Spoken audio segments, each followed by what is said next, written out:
Hello and welcome to Freakonomics Radio with Stephen J. Dubner and WNYC. Freakonomics Radio. Have you actually listened to Freakonomics? No, but you're listening to The Nerdist with Chris Hardwick. Are we? Are we listening to Yeah. The Nerdist? Okay. Would you rather be listening to Savage Lovecast, where we talk about your sexual questions?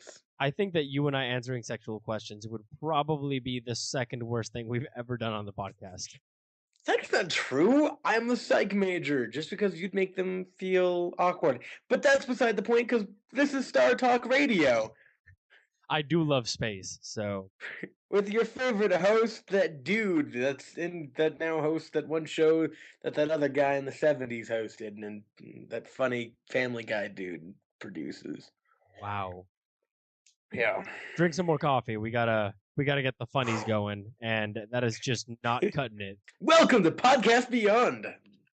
Do you just have a list? Number one PlayStation podcast. Do you have on IGN.com? Do you have a list of podcasts that you're just reading through right now? Oh, this is a podcast I listen to. Welcome to Giant Bomb Podcast. I am Jeff Gersman.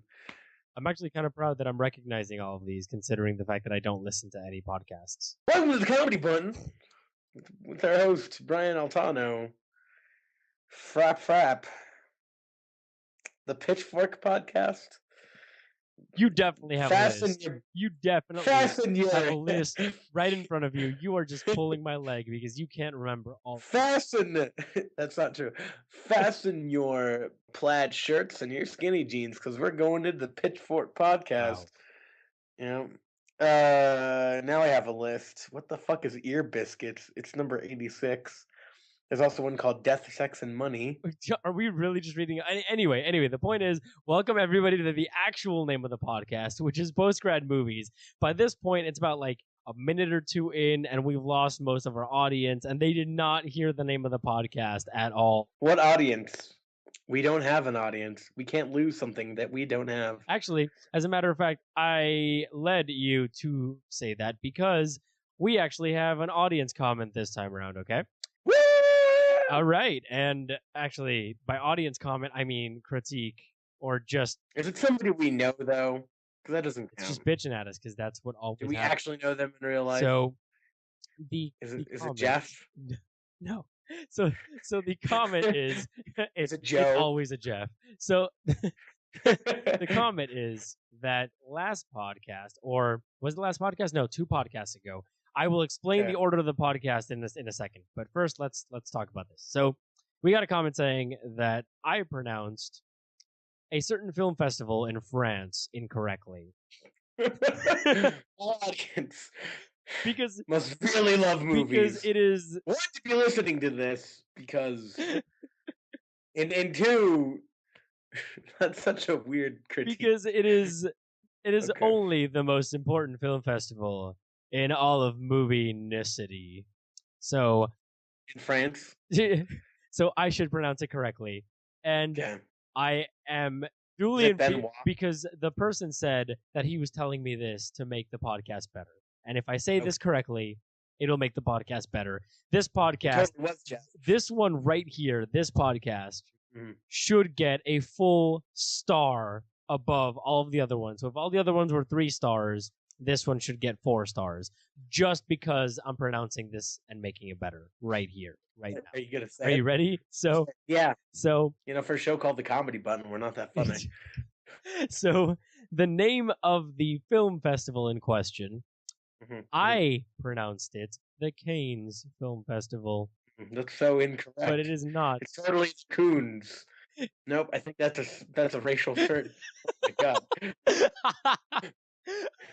It's the Cones. There we go. That's a crappy 90s movie. I'm glad that in trying to be funny, you accidentally alienated an entire race. Well, they could be talking about raccoons. Do raccoons listening to this? Listening to this? Do raccoons listen to this? Jesus Christ, what is wrong with me? Anyway. This happens when you teach preschoolers. Your language just goes to bye-bye, you know? Wow. So anyway, it is not the Cannes Festival. It is called the Cannes Festival. I'm just kidding. It's not the Cane Festival either. It is, in fact, actually the Can Festival. Oh, like a tin can? Yep, or like a beer can, or like a soda can. Yep, it is the Can. Can we talk about Cane's really fast? That place is delicious. Can we talk about Cane's? It's in Fort Collins, and this is really good. They make great chicken. Their sauce? Oh my god, I would buy jars of that sauce. It is so good. I am glad. I'm not high, by the way. This sounds... I'm not on any drugs. Well, you are from Colorado. How's the marijuana over there, by the way? God damn it. You know what? It's really weird because you'd think everybody's running around in hemp jeans, handing out marijuana cigs, syringes, or whatever. Whatever the marijuanas are. Chopping the marijuanas, but it's actually quite normal. I've seen a dispensary, and I did not go in. I have not seen anybody high. Fuck the rest of the U.S. Just fuck the stoners that are like, dude, you're from Colorado. That's so cool. You just smoke all the time because it's legal. I'm like, dude, you have bestiality in Kansas all the time because it's legal there, you motherfucker. Anyway, that's my rant. You are in just that kind of a mood, aren't you? Because I was editing your Hearthstone video a little bit ago, and you have that section of the video where you say, I'm not a very high level because I have a life and stuff, and I'm not a streamer who spends his entire days doing stuff or whatever. And then you just take like a 5 or 10 second sip of your coffee, and it's quickly followed by "Go F yourselves." That's why you should watch our videos on YouTube. PostGrad Games, everybody. They're great. Go fuck yourself. Also, speaking of Hearthstone, Nax didn't come out this fucking weekend. I'm pissed. Let's just fuel the fire. Fuck you, Bungie. Not Bungie. It's Blizzard. Something. Oh. Hello? Hello, can you hear me? Yeah, something happened to my headphones. Fuck Sony, who makes these headphones. Actually, I love Sony. Please sponsor me. Give me Sony things. I love 3D TVs. I really do. Oh my god. Whew, that was awful. So anyway, this week has been interesting. That was I think that was the largest amount of F-bombs that we've ever dropped on any podcast. Are you gonna bleep them all? Every single one? We have upgraded from, because we got like the penis jokes as close to minute 0 as we could the last couple podcasts, and now we've graduated to getting as many F-bombs in the first 3 minutes as humanly possible. Yeah. You basically just, every single episode you get there and it's like, well, let's do this. That's basically what happens. I'm not drinking coffee. It's way too late for that. Are you drinking tea? I'm drinking tea. It's out of a bottle. Well, not a bottle. It's out of a glass that I stole. So it says beer reimagined and has a bunch of bumblebees on it. It's really cool. From Grad. Is it hemp marijuana tea? Fuck you. Colorado. Is that your big news? Because I had big news too. Well, okay, no, wait. So that is some good news. Also, I just to start with my week because of your stupid big news. So my big news is the fact that I finally signed the contract and all that stuff that I need to be officially considered a graduate student and a TA for the year and whatnot that is coming up. So it is official. I will be beginning my classes and all that jazz after 3 freaking weeks of training and stuff. But it's cool because I'm getting paid for this training, so that's nice. When do you start? I officially start on August the 11th. Wow, that's really early. Yep. Start like 20 days after you. Hey, guess what? I've already been in grad school for a year. Yeah, well, I mean, we can't all be the cognitive gamer, can't we? We can't all live in Colorado and get marijuanas all the time. Speaking of marijuana... No. Okay. You have more? Your week wasn't just training? Oh my god. No, so I just wanted to really quickly, for all the people that have stayed with us this far, I wanted to say I apologize for the wackiness of the schedule of the podcast. It's just that I've been working a full-time job. CognitiveGamer has been working a full-time job. He is 2 hours behind me. So he gets out of work and then comes back, eats, gets all washed up since he smells awful because of all the little kids and is running around and stuff. He always smells awful, but that's beside the point. And that's not true. And he basically gets back, and by the time we can do the podcast, it's 8 o'clock his time, 10 p.m. my time. I have to get up at 6 in the morning the next day, stuff like that. Oh, so do I. But you don't have to edit a podcast. You don't have to remove all of the. I've offered. You don't have to edit the podcast. You don't have to remove all of the garbage that you gargle through for 5 minutes at a time. That I have to just axe. Wow. Because it is just not worth it. You just go in like. Nerdist podcast. Comedy button. The podcast. You know, like it's just. I have. Hey, that's solid fucking gold. I have to stop cursing. That's solid gold. Okay. Just letting you know. Anyway, so apologies for the stuff with the podcast, the weird helter-skelter schedule that we've been on. It'll pretty much resume and be normal, and then as soon as school starts for me, I will work with the Cognitive Gamer to get an actual schedule out. So we may or may not switch days from Thursday. We'll see, though. We'll see. But Thursday, I think, still works well for me. Yeah, I mean, it should work well for me, but I will be letting you know, okay? So yeah, we will work all that stuff out. We will let everybody know, Facebook page, here on the podcast, that kind of stuff. It should be pretty much set and whatnot pretty soon. As soon as school starts, I think I should have it figured out. I pretty much have my schedule now. I'm just waiting for the labs I'm going to teach. But yeah, so apart from that, apologies. But we also skipped 1 week for a very specific reason. And Cognitive Gamer, you can go ahead and take it away with your week. What happened this week? You said something big happened this week. Oh. Did you finally get your vasectomy? I did. It's actually for celebration. It's quite amazing. Good. No, I got engaged to a girl. Woo! Woo! Engagement. No, you need like Canon and D. That's what you need. I do not need Pacapel. No, fuck that song. Sorry, I have to hear that song for 3 hours straight every day at work. I don't want to hear that song.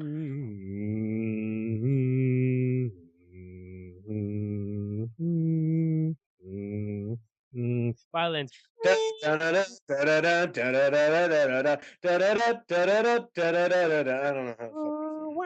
Yeah, that was my violin. Anyway. There's like a jazz one. That one's actually pretty cool. Anyway, yeah, I got engaged. Nice. To Glitz and Tits, wasn't it? Glitz and Tits, yeah. So we're Glitz and Cog now. Cog and Tits. I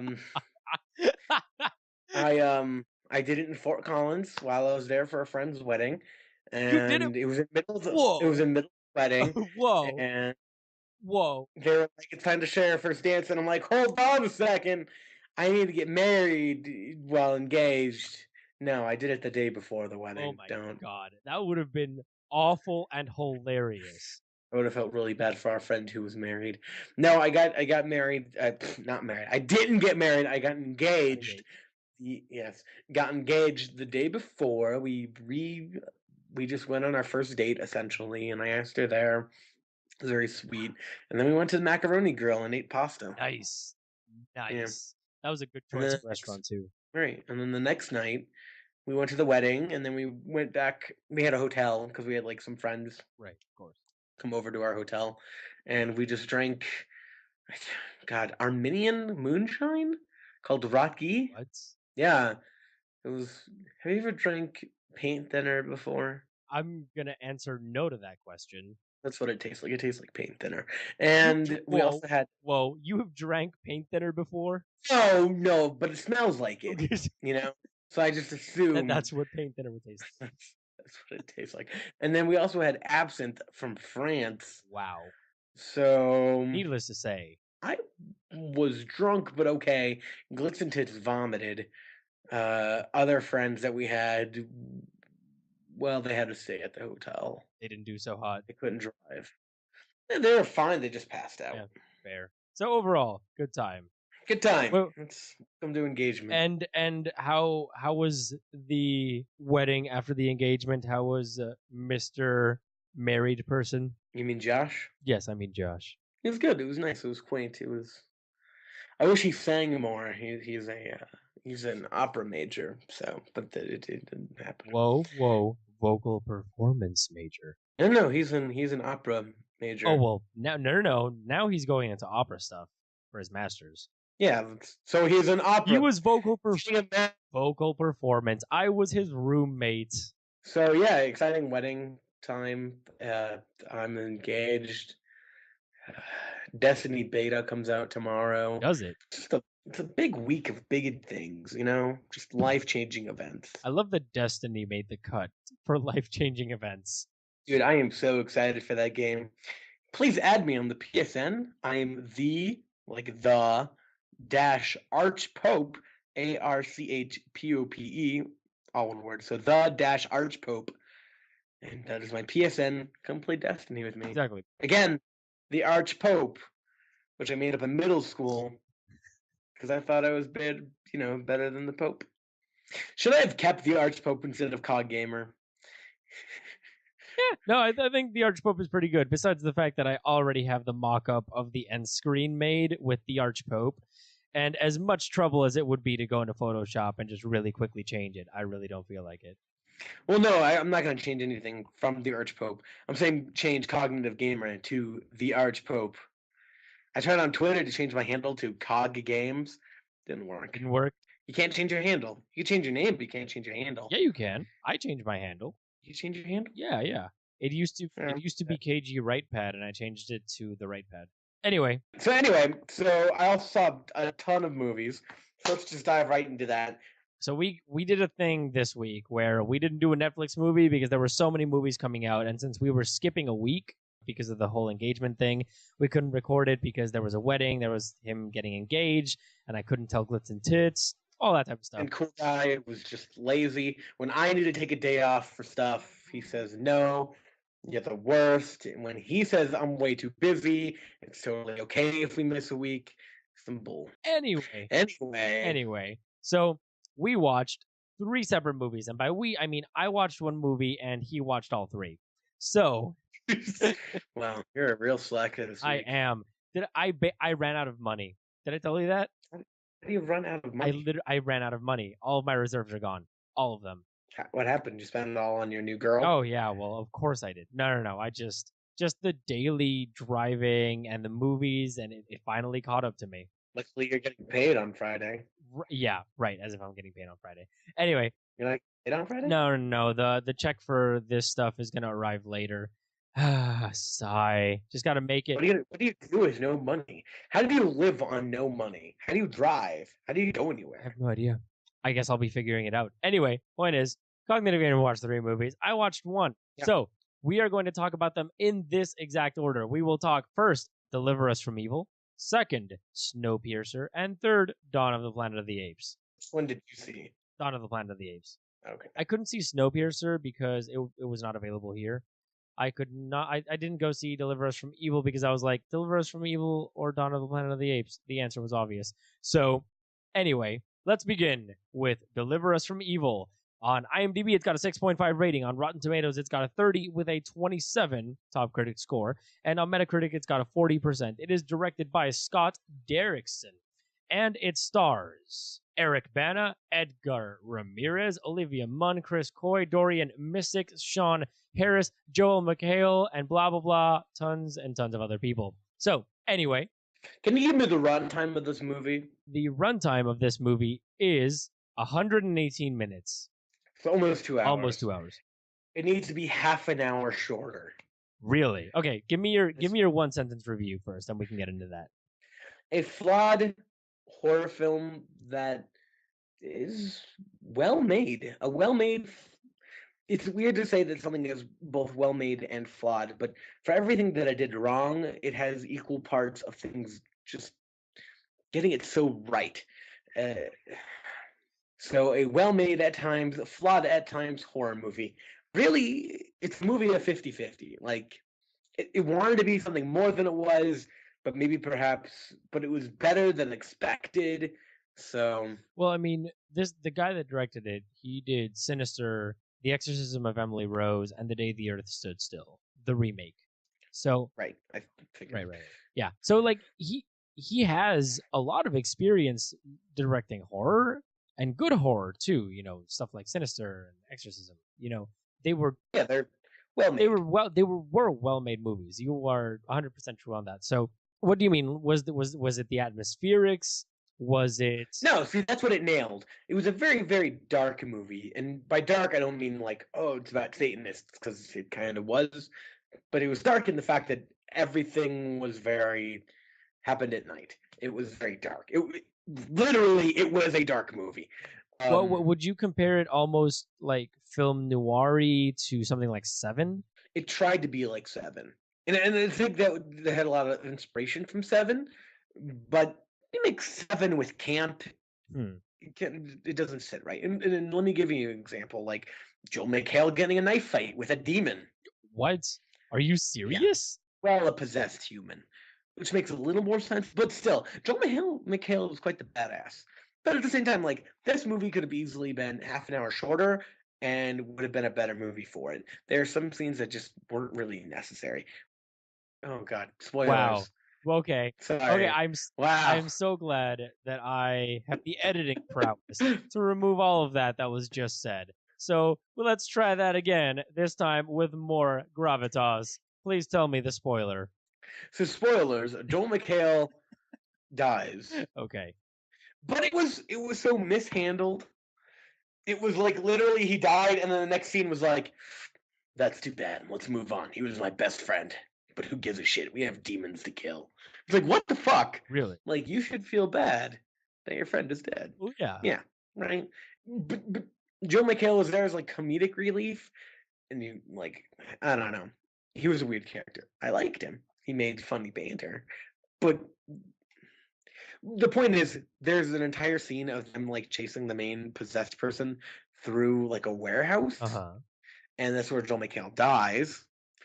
But it's like a 10-minute sequence that did not need to be in the movie. Really? Like, nothing happens in that movie, in that scene, at all. Wait, 10 minutes of just a straight chase scene? That seems really long. Well, it was like they get to the main guy's apartment, they figure it out, they go to the apartment, he's not there, that's them exploring the apartment, and then getting chased by the main possessed guy, and then there's like a fight between the main cop, I forget his name, versus a minion of the possessed guy, and that goes on, and the priest comes in and does like a fighting exorcism, and then Joel McHale gets in a knife fight and then loses, and it was like, and then the bad guy gets away. Like, the whole thing that needed to happen was Joel McHale dying, and I think, like, one, he didn't have to die. Right. I mean, the movie is based on a true story, quote unquote. Yeah, of course. Whatever, about a cop who teams up with a Jesuit priest who smokes, drinks, ex-druggy, wears leather, cool So guy. what you're saying is he teams up with John Constantine. Totally, that's what it felt like. That's totally what it felt like. And I think there's some inspiration there, too. But I mean, if you're going to go for Constantine, stick with Constantine. If you're going to go with Seven, go with Seven. It's got like Seven with a badass priest, essentially. Right. But there's other scenes that it completely nails. And for one, the exorcism scene was amazing. Really? Yeah. But it happens... that's the conclusion. Is that they unpossess a guy and then it just ends. And it's like, that was a really cool scene. It could have happened before, and then it's just kind of like this, there's no payoff. I don't know. And I think that's what it's missing from a normal horror movie. There's a lack of payoff. It's too slow. And by the time it gets to the big exorcism scene, you're already too bored. Like, So I don't know. For every scene that it does right, there's another scene that's just kind of like, why is it there? Like, why is the daughter having to be scared besides just trying to scare the audience at the same time? You know? I don't know. Right. So it seemed very choppy. It seemed not in flow. It was very well made. But it was missing the fluidity that makes a good horror movie. Take, for instance, Sinister had that fluidity. It had this, like, stream that felt like a cohesive movie. There are these dreams, it's haunting, it happens to the guy. The payoff is that he should have, done at the end, and the huge realization, and the luchadora evil demon. Right. Yeah, exactly. Right. This movie was like good cop, good priest, demons, and then killed them. It almost felt like a comic book. I think I would have almost rather it be a comic book. Yeah, right. And I don't know. It potential. It had potential. So, would you recommend this movie to other people? Do you agree with the scores? I'd watch it on Netflix or Redbox. Would you agree? Like, it was worth a watch, but it was just kind of like, that is slow. That is a slow movie. So would you agree with the 6.5, 30, 27, 40? Probably a 6.0. 6.0? So you would still give it sort of 5.5, 6.0. I like doing the range. Some scenes felt like a 4. Some scenes felt like a 6. It's just... So you'd go with like a solid 50%. Like it's straight. Yeah, totally. 50. Yeah. All right. Okay. Well, there you have it, folks. You heard it here first. Sorry, that wasn't a really well-formed thought, but that movie just is all over the place. Well, I mean, it's fine. Also, we're not going into spoilers really, except for that one part. So yeah, it was just said because Joel McHale is like my favorite character. Anyway, all right. No, next movie. I'm really excited to talk about. It's like when this guy, spoilers, when Bryan Cranston died in Godzilla. Yeah, that ended the movie for me. That like I was like, all right, this movie's done. Time to leave. All right. So anyway, moving on. We got Snowpiercer, and on IMDb, Snowpiercer has a 7.0. On Rotten Tomatoes, it's got a 94 with a whopping 97% top critic score. And on Metacritic, it's got an 83%. It is directed by Joon-ho Bong, and it stars Chris Evans, Kang Ho Song, Ed Harris, John Hurt, Tilda Swinton, Jamie Bell, Octavia Spencer, Ewan Bremner, Soon Ko, and a lot of other people. So, please, Cognitive Gamer, give me your one-sentence review. A very well-made, American-foreign... I'm going to explain that. Okay. It's like an American-made movie with foreign twist about a very interesting concept. It's a really good movie. Can I just say that? It's a really good movie. See, I remember seeing the trailer for this movie. I don't know if I ever showed it to you, but I don't know if it was a trailer or if it was a proof of concept thing for it. And I swear to you, unless it was a dream or deja vu or something stupid like that, I swear to you, I saw this trailer or video thing approximately like 3 years ago, or maybe even. Right. So the movie came out last year for its festival run. So the movie is about people made a chemical to try to stop global warming. It backfires, brings the world into like a permanent winter. Mankind dies, womankind inherits the earth. No, everybody dies. Except for people who are on this train called the Snowpiercer. And this train travels around the world via a perpetual motion device. And on this train, there's a caste system. There is the people in the back of the train who are practically slaves. Really? Yes. And then it works all the way up to the top to like the people that have like, the first class, people with lots of money and, they aren't slaves. So what blocks their access from one area of the train to the other? There are guards and security doors and so on and so forth. Gotcha. So, did you play BioShock? Bits of it. Why? This movie reminds me a lot of BioShock. Just because the whole movie is about choices and the choices that you make and the illusion of control. And I'm not going to go into spoilers because you haven't seen it and I really want you to see it. I really want to see it. And this one really, who gives a fuck about Deliver Us from Evil? Joel McHale dying is not that big of a spoiler. This is a movie about reveals and being surprised. But the whole theme of the movie is about a rebellion that happens upon a train.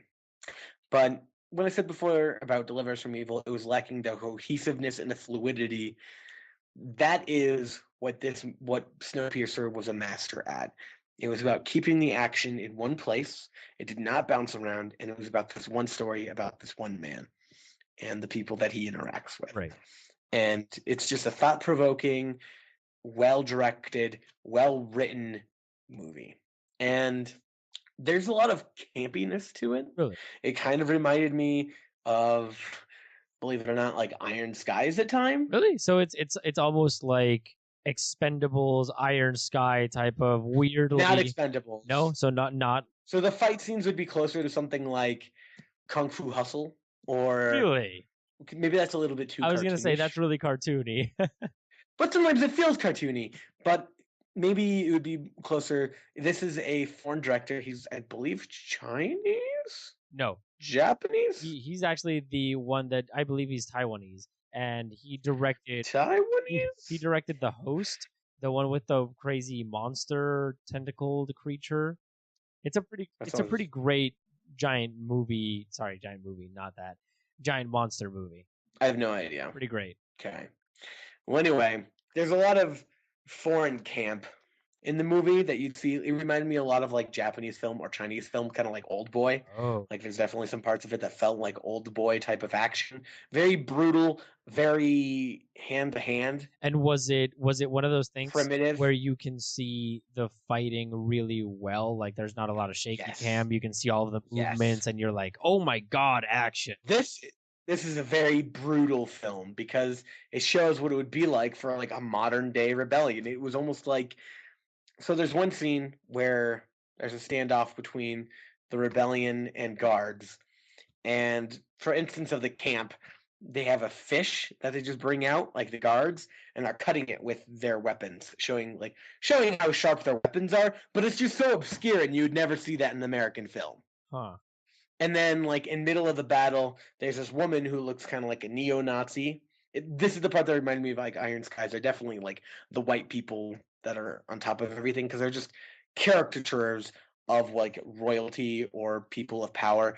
And it reminded me of Iron Skies when the Nazis are like, oh, my God, we're the best. But, like, way over the top. Like, they have songs and videos showing, you know what I mean? Right, so it's full propaganda type thing going on.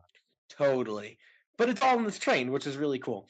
So ultimately, it's a movie about choices or the illusion of choice. And yeah, it's a great movie. You should watch it. All right. So what would you give it? Would you agree with IMDb 8.5? I'd give it like a 9 to 9.5. Wow. It was probably one of the most enjoyable movies I've seen all year. So that's really cool. All right. Well, I will definitely. As a side note, I went to the Lyric. Oh.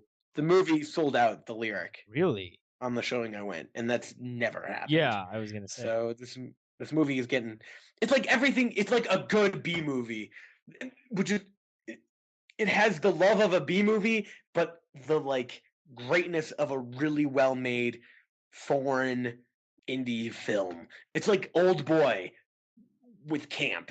I don't know how else to explain it. Oh man, I really wanted to watch this movie.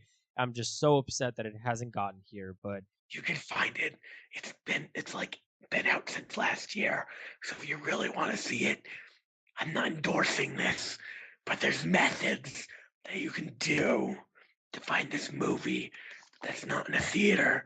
That's totally, I'm not endorsing it. It's totally illegal. But I mean, don't do it, but totally do it.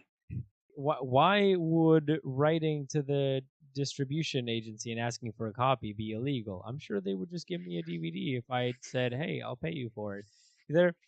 I don't know why you're describing a perfectly legal means of getting something through online petitions to their company. You're right. Yeah.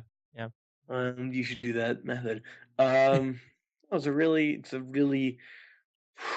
good movie, and which are like action scenes on par with the Raid. What?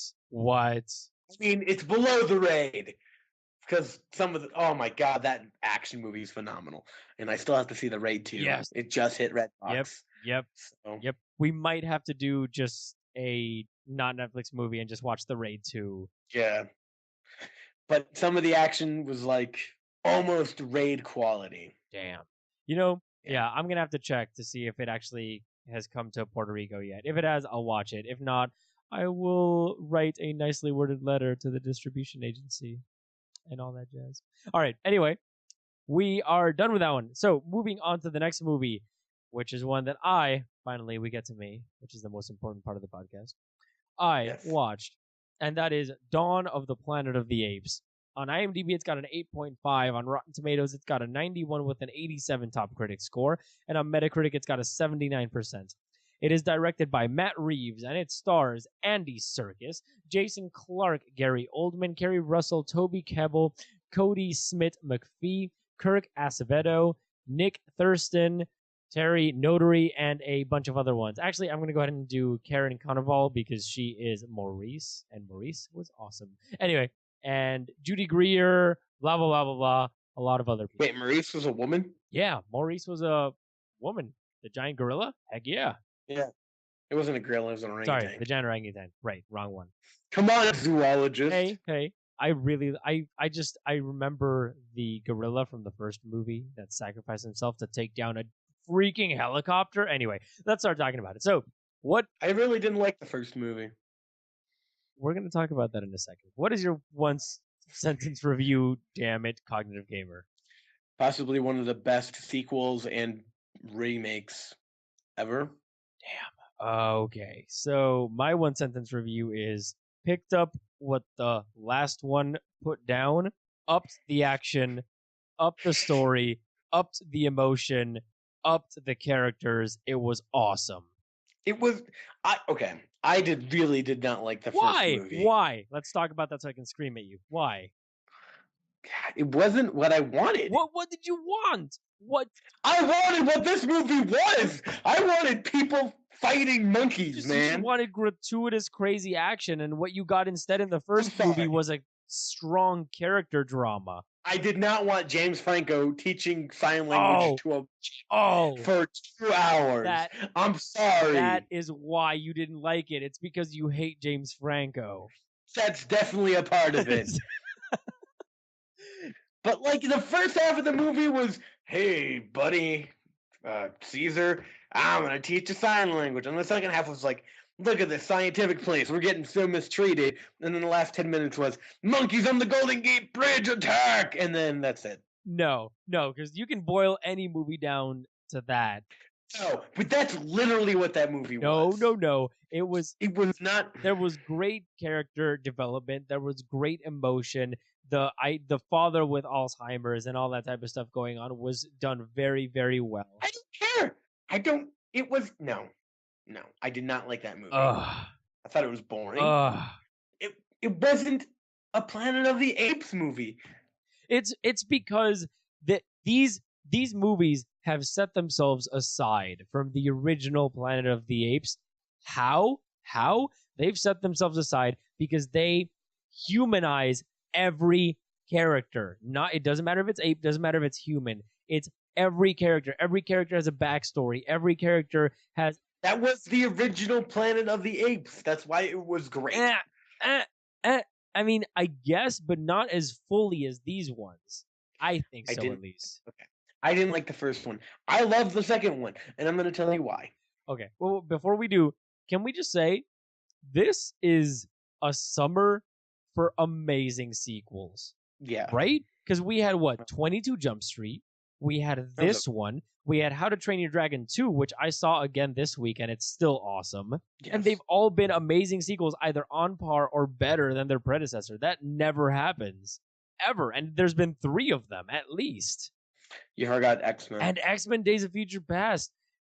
What? You know, what? This never... 4 of them. 4 of them in a summer. I don't even know. I think we're missing one. We have to be missing one, yeah. Transformers 4? No. That was really good. Yeah, that movie was terrible. That movie was so bad. Oh, the movie was so bad. It just made no sense. It was just a ton of... It was like you were saying, Optimus was like, I know that I made a pact to not kill any humans, but when I find this person, I'm going to kill him. And the rest of the movie was Optimus riding bigger and bigger objects into battle. That was the entire movie. Okay, we're not talking about that. We're talking about this. Okay, so yeah. So tell me what you loved about it. Just Optimus. The first half of the movie. What? The first half of. Have you ever played a game called The Last of Us? Yes, of course I have. I played it. So I think the people that made this movie, Dawn of the Planet of the Apes, played The Last of Us because there's a lot of inspiration I feel from that video game. As far as the environment and how nature reclaimed everything, like the mise en scène was just Yep. And I think that was the best part about Dawn of the Planet of the Apes, especially for the first half of that movie, because that first half of the movie was gorgeous, it was brilliant, and it just nailed everything a good movie about. Last half of the movie was still pretty good, but then it went into it went full summer blockbuster. Did it really though? Did it really? Yeah. There's a scene where the evil chimp is riding a horse with a machine gun and there's fire behind him. Full blockbuster. Full summer blockbuster. Instead of this subtle, wonderful thing that I know I hated the first one. I get it, but it's because it was better paced. I don't think it did go full summer blockbuster because there are monkeys on horses with machine guns. It went full summer blockbuster. Dude, there's a battle on top of a tower between two talking chimps. Dude, it's Planet of the Apes. Did you not expect them to ride horses? Like, they already have a culture. They already have a society. Did you expect them not to ride horses? They stole them from the cops in the first movie. I get that. But it stopped with the mise en scène. It stopped with this character building and went full action. It went full action, but at the same time, it had so many things in it that were beyond what was going on. Obviously, I'm going to be looking way more into the movie than the people probably intended. But, I mean, there was a certain finesse to the things that they did, even when the action was going crazy. You know, because the crazy freaking monkey, and by the way, he was terrifying. Can we just say that monkey was probably the most terrifying thing I've ever seen in a movie in a while? Can I just say this was Game of Thrones, but with monkeys? Yep. I can go with that. So, but it was one of those things where, you had Gary Oldman's character, who was, he was the representation of someone that was striving to better humanity, and then humans, trying to make them survive. And then you had, obviously, Koba, who was the evil monkey, who was just doing what he did for ape kind, and he hated humans. It was all about revenge and all that stuff. Gary Oldman was driven by love, so the polar opposite of Koba. He was driven by love for humanity, and that's why he wanted it to persevere. But it's crazy that they both used the exact same methods, even though they were on polar opposite ends of the spectrum. Which is really interesting because there were parallels between characters in the human area and characters in the monkey area. Not monkey, ape. Which I totally get, and I love that. It still went full summer blockbuster, which is it's not supposed to be a critique. It's not supposed to be a hit against it. It's supposed to say, the first half of the movie is why I fell in love. The last half of the movie is why I still loved it. And I think that even if it might have gone full blockbuster, like you're saying, which I don't necessarily agree with, let the record show, that even if it might have gone full blockbuster, it used it in an effective way. It wasn't just Transformers blow things up for the sake of it and then have slow motion, different angles of a camera, while all of the shots that I'm firing and all the explosions miss the main characters in a row. It was basically explosions all over the place, and you saw the horrors that those explosions caused. You saw the monkeys burning, you saw the people getting flung. And then you were living that through the eyes of Caesar's son, and whatever his name was, and that was really powerful. Julius. No, he was called Blue Eyes, wasn't he? Yeah, it was Blue Eyes, which is a really bad name. But yeah, it was one of those things where it really showed you the horrors of war, because that's something that Caesar wanted to prevent. He wanted to prevent war because he wanted to prevent the loss of humans, who he knows that even though humans can be evil and can be awful, he knows that there are exemplary members of the human race. And instead, he got this crazy war with insane casualties when all he wanted was to just live in peace with his brothers and sisters. Right. And then he also didn't want to... He fought for ape kind because he didn't want to lose members of his own to war. Yeah. I mean, that was his big thing, was preserving lives, because they did come so far and they built up and blah, blah, blah. So it's a great movie. We can both agree with that. What score would you give it? A 9? Yeah, I think I would give Dawn I would give it about a 9. Yeah. I'll give it about a 9. I'm trying to think of other remakes that were this good. No, it's just no way. No way. It'd be like a 9.93 for me, around that range. You know what I mean?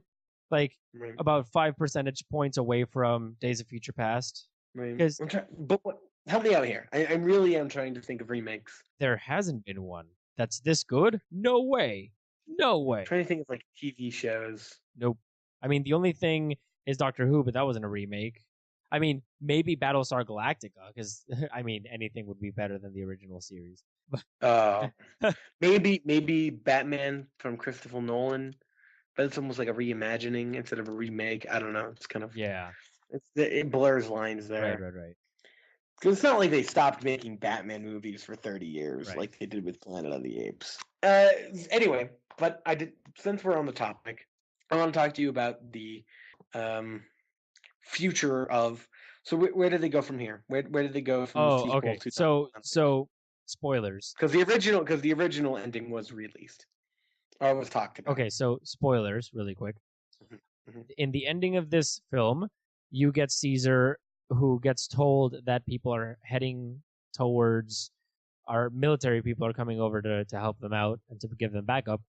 Obviously, the war's over because the main bad guy's dead, the main bad chimp. And Caesar is basically preparing himself for war and tells the humans to get out of there because ape kind started it. So that was a really, really touching scene. There were so many freaking touching scenes in this insane movie where the monkeys were crying and you were tearing up, and then the monkeys were hugging the dudes. I keep on calling them monkeys. I'm an awful zoologist.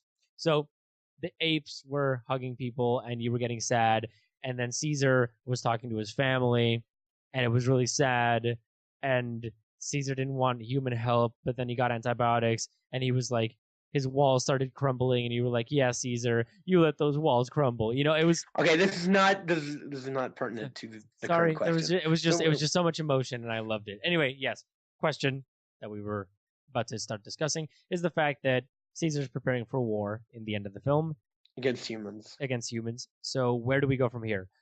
I have no idea. Well, let me tell you the original ending. Okay. Because the original ending was supposed to go all the way up to where a battle was going to start between the military and the apes. Okay. Which I don't know if you remember the original poster for Dawn of the Planet of the Apes, but it was Caesar on the back of a horse with a gun in front of the Golden Gate Bridge. Well, that wasn't the original poster, was it? It was the poster of his face, and then came that one. Yeah. So that was supposed to be kind of the original ending for the movie. Oh, really? Was a battle in front of the Golden Gate Bridge, and they're looking on, and all the apes are looking at like warships coming in, like actual aircraft carriers and battleships and that kind of thing. I don't know if they're that big. It just said warships. Wow. From humans, and that's how it was supposed to end. But people were like, "So they're gonna fight? Nope, they're not gonna fight." Well, that's kind of a letdown. So they changed it literally weeks. Yeah. Before the movie came out, and I think it's better than that. It is. Because it's it's kind of like the Hobbit ending where Smaug is death. Smaug. But also I don't want a third movie that takes place right at the battle. I want it in the future. I want it like 20 years from now. After the battle, yeah. And yeah, I want it 20 years from now to see what happened to the planet, and I want something original. I just don't want to see a big movie about a battle and then more, well, but ape politics. I want to see something completely different. Kind of like what this movie was from the original. It was completely different. Well, remember, if you recall from the first movie, I believe it was even happening it even happened in the beginning. They had James Franco's character. They had him hanging out or something in his house, and he had the TV on, and he was watching TV, or they had it on in the background. And the TV was saying the first manned mission to Mars is launching. Okay, They said that in the first film, and that I don't know if that is a hark to the original, which Planet of the Apes happens on Earth, and then they get shot over back to Earth, and when they come back, they land on the Planet of the Apes. Yeah, but then so essentially, the first Planet of the Apes, Rise of the Planet of the Apes. Yes. and this movie are both prequels to the original. So that's what it's leading up to. It is leading up to the original movie. It's leading up to the Planet of the Apes. Yep. It's going in the correct order because the original film started off with Planet of the Apes, and then it went on to the sequel of Planet of the Apes. I forget the name, but basically in Planet of the Apes, a person crash lands into this planet that's ruled by ape kind. Things happen, and in the end, spoilers if you haven't seen it, but in the end, you get the classic shot of the people on the beach, and you see the Statue of Liberty sticking up from the ocean, and you're like, oh my god, it's planet Earth, and the movie's over. The next movie is about the sequel to that one. It's almost a Star Wars-esque kind of thing going on. The sequel is it Escape from Planet of the Apes? I think you're right. It's Escape from Planet of the Apes. So what happens is they find a sect of humans that are living in really strange and crazy conditions. They've gone insane. They're living underground while the apes have taken over above ground, and they worship a nuclear warhead.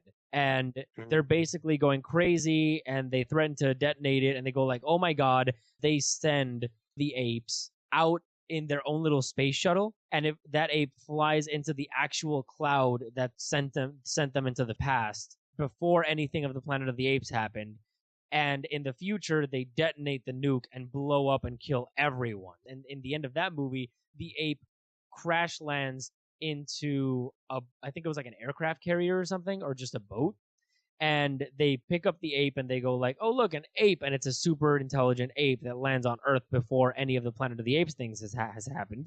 And then from that point on, you go back and you get the prequels. So the original remake, the original film, the one that leads up to this one, Rise of the Planet of the Apes, the remake, they start off with saying that manned mission to Mars. So there are a couple ways that this could happen, because I'm going to speak from a strictly scientific perspective here.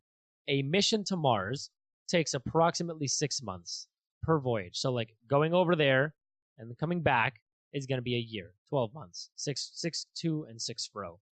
So unless they spend time on Mars, it wouldn't make sense for them to include the people in this section unless they spent time on Mars, or unless they went through like some sort of a weird portal thing. Because this movie, when Maurice was talking to Caesar, he said it had been 10 winters. So that would put them at 10 years after the events of the original movie. Right. And that is a heck of a long time, you know? Yeah. To be lost in space, so to speak. But they could include the people showing up, which, I mean, is the original story of Planet of the Apes. So if they do, they would have to pick up way after the battle with Caesar, to the point where Caesar would be a myth to these. He would be the original ape, the original simian, which happened when they did the remake. The freaking, who's this guy? I forget his name. Oh, the Tim Burton one? Tim Burton, yeah. Oh, God. Yeah. So it would be something like that. I knew that was a bad movie and I was like 10. I enjoyed it, but I think it was 12. mostly because of the makeup and the set design. I was 12. But anyway, they had the original simian, like, the original ape that arrived, and they had him as a myth. They had him as a legend and all that stuff. And they could definitely go that route if they really felt like it. I think. But then we wouldn't have Andy Serkis being awesome as Caesar. Yeah, he's kind of an asshole, which is another piece of news where he's like, yo, did you hear about that? No, what happened? So he essentially was like... Wait. Is this part of the news? I mean, not really. Okay. We can just talk about it. So Andy Serkis essentially said the Academy is not technologically up to snuff to realize my acting is so superb. I mean... Because they don't really see him as an actor. Right. They see him as mocap. That is very...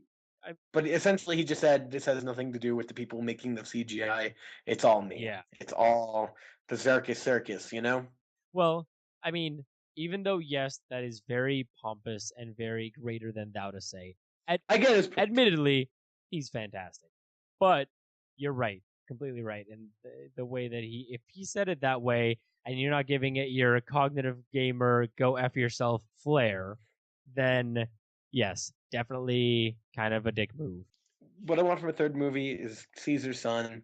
In the future, something happens. It's crazy. Whatever. Okay, let's move on. That what? That was the worst explanation ever. I just went into crazy chronology and back in the day to this remake and stuff, and you just go, Caesar's son does stuff, future, awesome. Next movie. Well, it can't be. It cannot happen. All these are prequels to the original Planet of the Apes. I'm sorry. They are. It can't be in the crazy future crap like that. So. All right. I mean, I would actually posit it as being way into the future and have all of these apes have become myths. That would be what I would like to see. But then again, that's me, and I'm a weirdo. All right, so let's move on to new to DVD and Blu-ray. Yeah, so we're done with the movies. So new to DVD and Blu-ray and theaters, starting with DVD and Blu-ray, we have Rio 2, Under the Skin, A Night in Old Mexico, Road to Paloma, The Face of Love and Open Grave. In theaters this week, we have Sex Tape, The Purge, Anarchy, Planes, Fire and Rescue, Wish I Was Here in limited release, this one and all the ones following, Persecuted, I Origins, Mood Indigo, and Alive Inside. Mood Indigo. Nope. Indigo. I am making it my sole mission in this podcast to mispronounce at least one word every podcast. Well, I corrected you, so good Damn job. It. Mood Indigo. And yes, so those are all of the movies that are coming out this week. So the Wish I Was Here one is the Zach Braff one that looked really pretty. We'll see how well it ends up. Planes, Fire, and Rescue is not something I'm going to be seeing. The Purge, Anarchy, I kind of want to see it. Just because... I'll see what Glitz and Tits wants to see this weekend. My fiance. Right. As that determines... what you're going to watch. Stuff. Yeah. So, yeah. I mean, I want to watch The Purge, Anarchy, if only because of the fact that it seems like that is what I wanted the original Purge to be. Right? Exactly. Yeah. But obviously, I'm assuming that we'll probably end up watching Sex Tape, won't we? I don't know. I really don't want to see that movie, though. Yeah. It's another one of those Cameron Diaz is hot movies, isn't it? Kind of, yeah. Stupid genre in and of itself. Yeah, and Persecuted is like which I think that would be great to watch. It is about a evangelist who gets persecuted by the United States military, or at least ex-military members, obviously, because he opposes religious reform in the United States Congress and Senate and whatnot, a law. And he gets persecuted because of his religious beliefs.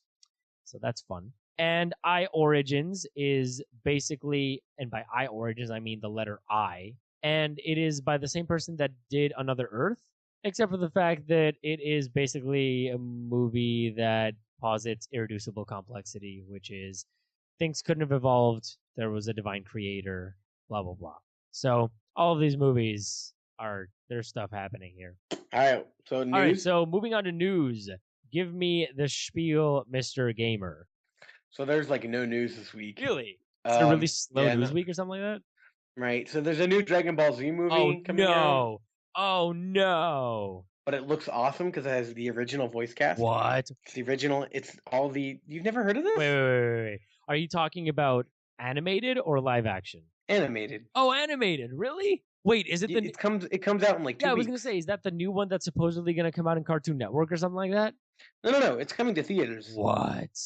It's a limited 1 week release. It's Dragon Ball Z, and I think it's called Battle of the Gods. Yeah, Battle of the Gods. I've definitely heard of that, yeah. Yeah, so... Did you see the trailer for that movie? Yeah, it looks amazing. Oh my god, the animation looks glorious. I can't wait. I want to go so bad. I think I'm going to go to the Lyric because I think it's coming to the Lyric. Really? Oh. Yeah. So I'm like, I'm going to dress up as Piccolo or some shit. Are you? And I don't know. I really want to. Dude, you should go. You should really go. I'm going to go. Even if I have to go alone, as sad as that is to watch, I will watch Dragon Ball Z Battle of the Gods. Dude. All right. Any other news? I'm going to see if it comes here, and we'll see. I doubt it, though, because the Only Fine Arts Center is super fancy, and I doubt they will ever have DBZ here. Well, it might come to a normal theater. It's only for like 1 weekend, so sometimes movie theaters do that. And is it? What do you know exactly when it's coming out? August 1st. August 1st.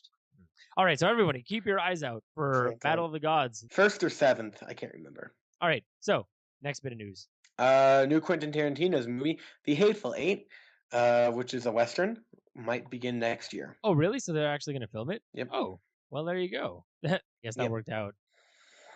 Essentially, so this is the script that was leaked. Yeah. And he was like, now I'm not going to make this movie because it was leaked. But now he's like, I really want to make this movie. Yeah. So it's Quentin Tarantino. Whatever he makes is quite possibly going to be really great. So I didn't read the script because I'm a good person. So I will enjoy the movie to its fullest without having read the script. Anyway, next bit of news. Since I love video games, there's a limited edition Frozen PS4 coming to Japan. Wait, like a Frozen design PS4 kind of thing with art and all that stuff around it? Yeah, it's a black PS4 with Anna and Elsa and there's snowflakes on it. It's actually pretty cool. Yeah, I guess. Not worth paying extra money for it, but that's pretty... Well, I'm sure it's probably the same price and it comes with like a Blu-ray of Frozen. Ooh, that'd be cool. Right? I'm sure it has something like that. I don't know. They've done that before with movies. Not like a design, but they've been like, this comes with like a free Blu-ray or, Yeah. I think that PSP came with a free UMD. What? Of a movie. Because that was a big thing on the PSP was you could buy discs that have movies on it. And it was really lame.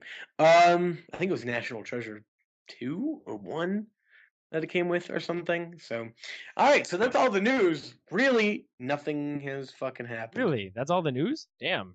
I mean, the only thing that I know, at least that came out, is Entertainment Weekly gave a Comic-Con preview. First image. Yeah, the first look at Age of Ultron. So right.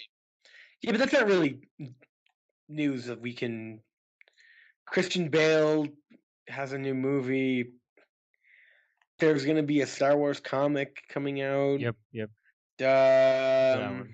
Yeah, it's a pretty slow week for movies. X-Men First Class writers are maybe writing the Power Ranger movie. What? Yeah, that's about it. I mean, it does seem to be a slow week for news, so I'm just going to throw this out just because I can.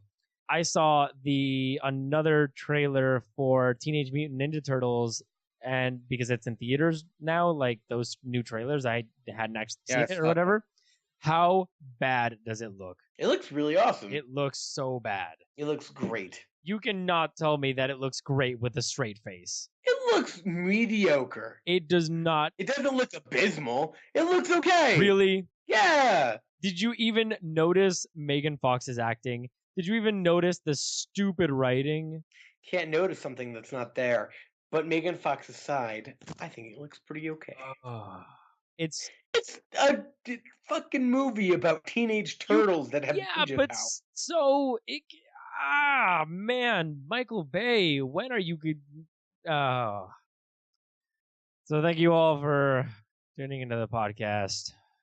You can follow me on Twitter at The Right Pad. You can follow him at CognitiveGamer. CognitiveGamer.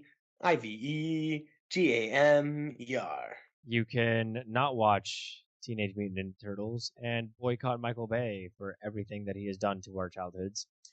You can also check us out on YouTube, PostGrad Games. Just type that into the search bar. We pop right up. We are PostGrad Entertainment. You can also find on there videos about video games.